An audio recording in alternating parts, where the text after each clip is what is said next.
네, 여러분 반갑습니다. 리치진입니다.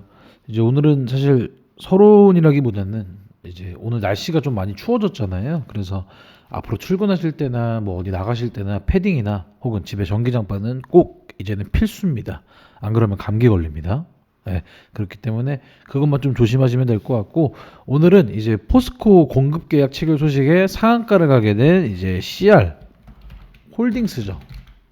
네, 이 홀딩스에 대해서 알아보도록 하겠습니다. 그리고 조선내화는 이제 조선내화도 있는데, 조선내화는 이제 CR홀딩스의 인적 분할로 상장된 신설 회사. 그래서 관련 내용도 좀 같이 한번 알아볼게요. 우선 이 CR홀딩스 먼저 보면은 이 업종은 비철 금속이에요. 비철 금속이고 상장일은 78년 6월 30일. 그래서 이번 연도 7월 1일 분할 기일로 하여서 이제 CR홀딩스와 그다음에 분할 신설회사 조선내화로 인적 분할이 좀 되었죠. 그래서 인적 분할을 통해 사업 부문 같은 경우는 이제 자회사 관리 및 신규 투자업을 하는 지주회사인 CR홀딩스와 내화물 제조 사업을 하는 이제 조선내화로 쪼개졌는데, 이제 다시 조선내화를 좀 보면은 기존 조선내화였던 기업이 CR홀딩스로 이름을 바꾸고요. 내화물 제조 사업을 하는 조선내화라는 이름으로 다시 상장이 되었다고 좀 보시면 되겠습니다. 이제 어제 같은 경우는 조선내화가 포스코와 공급 계약 체결 소식에 CR홀딩스와 동반 상한가를 좀 가면서 장을 마감을 했는데, 이 포스코와 총 계약한 건수는 4건으로 1,900억, 1,900억 원의 규모의 내화물 공급 계약을 체결했다고 공시를 했습니다. 그러면은 이 CR홀딩스 주가부터 한번 볼까요? 최근 5년 차트로 보여줄게요. 한 이렇게 보시면 될 것 같은데, 19년도부터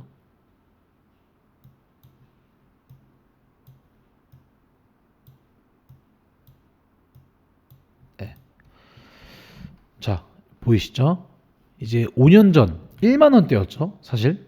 1만 원 초반대였던 CR홀딩스 주가는 이제 19년 4월에 18,000원까지 뭐 올라갔으나 다시 조정을 받으면서 코로나19 사태로 인해 증시 조정이 심했던 20년 3월, 20년 3월에는 9,000원까지 좀 떨어지게 됩니다. 여기. 예. 그러고부터 코로나 이후 큰 상승이나 하락이 없이 횡보를 쭉 이어갔죠. 횡보를 이어가는 CR홀딩스 주가는 23년 4월 주식 분할 소식에 2만 원을 넘게 됩니다.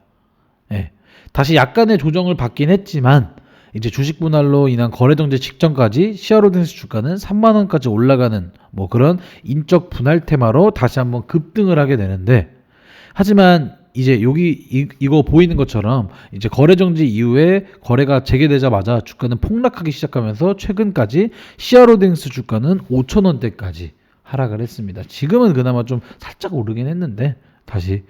그래서 이제 조선내화와 이제 포스코 공급 계약 체결 소식에 상한가를 가면서 현 주가는 8,000원대.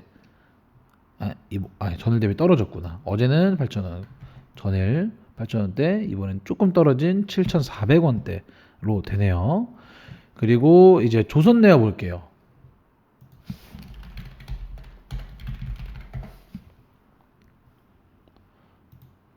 조선내화는 조금 올랐네요. 조금.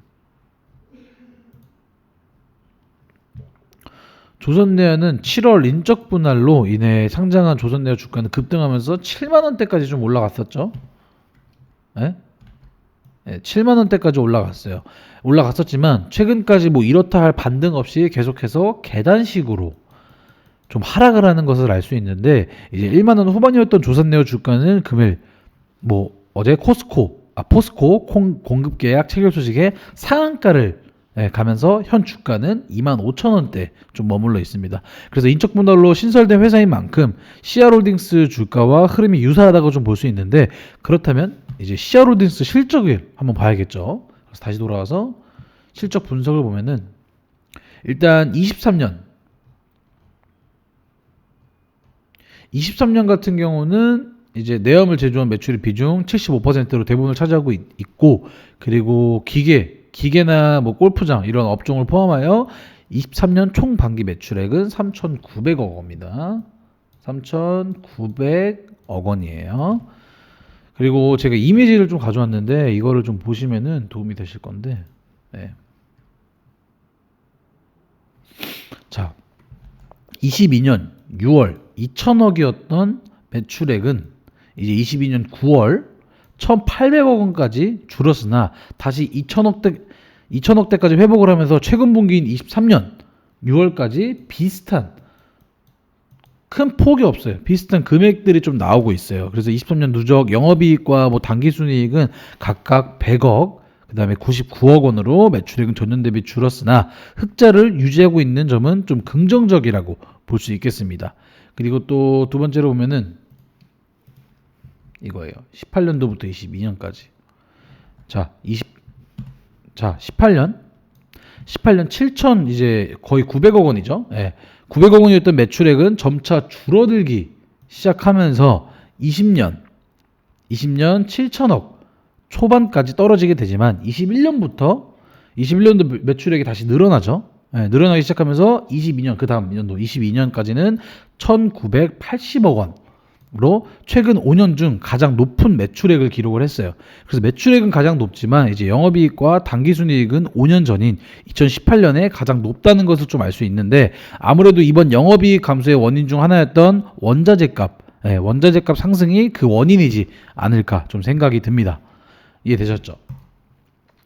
그렇게 해서 2020년부터 꾸준하게 매출액이 늘어나면서 22년 매출액이 5년 중 가장 높기 때문에 현 실적은 좋은 상황이라고 볼 수는 있습니다. 하지만 인적 분할 이후 주가가 꾸준하게 내리막을 이어가고 있는 상황이기 때문에 이제 포스코와 1,900억 이제 여기 기사가 하나 있는데 여기 조선내와 시아로딩스 상한가 직행 포스코와 공급계약 소식. 제가 계속 공급계약 말씀드렸죠. 이거예요, 이거.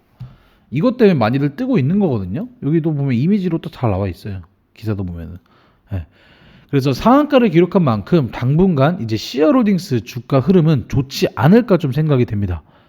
그래서 다음 주에 시아로딩스 이제 3분기 실적의 발표 예정이거든요. 그래서 이 예정이 되는 만큼 좋은 실적이 나와 상승 흐름을 이어지길 바라면서 이만 포스팅 이제 저희 브리핑은 좀 마치도록 하겠습니다. 뭐 이 시아로딩스 조선내와 이렇게 좀 종목들을 좀 보여드렸는데 이거 말고도 사실 많은 것들이 있는데 제가 하루 만에 몇 가지를 막 말씀드리기는 좀 어려워요. 저도 일이 있다 보니까. 그래서 뭐 중간중간에 계속 좀 이슈들은 말씀을 드릴 테니까 혹여나 이거 말고 제가 어디까지나 제가 놓치는 부분도 있을 거지만 그 부분들을 말씀을 해주신다면 제가 그 부분은 잘 정리를 해서 다시 영상에 올려드리도록 하겠습니다. 이상으로 리치진의 일기 이만 마치도록 하겠습니다. 감사합니다.